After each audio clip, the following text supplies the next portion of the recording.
Changing your crown water filter. First, make sure your water supply is completely shut down.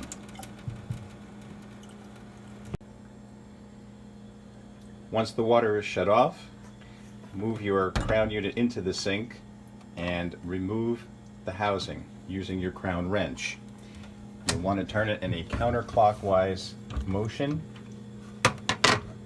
and unscrew the sump from the base.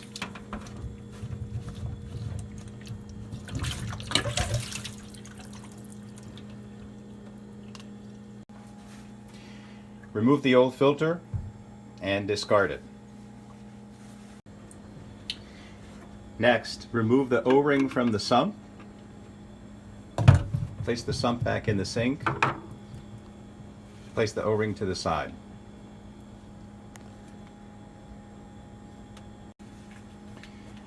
At this point, you may wish to clean the base and the sump. We want to do that with a 50-50 mixture of peroxide and water. Pour that mixture in, let it sit for 5 minutes, and then rinse both the base and the sump.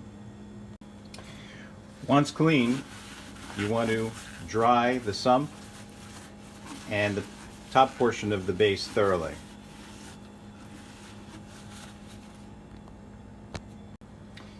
Before installing your new filter, you need to apply a very thin coating of Vaseline to the threads on the inside of the sump,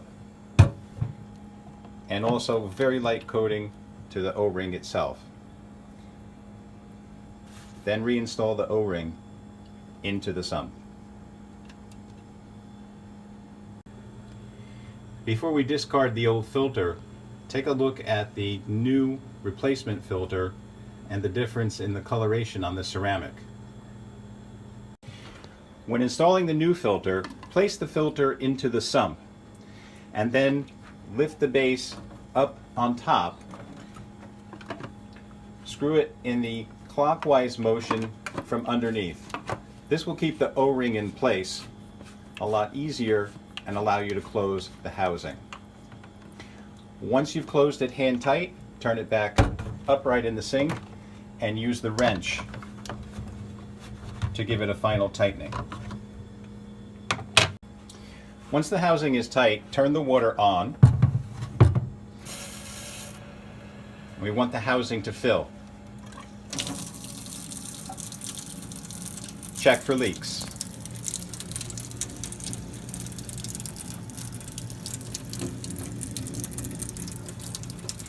At this point, if you hear any bubbling or see the water actually spurting out of the faucet, you can turn the housing upside down in the sink and allow it to push the air pocket out.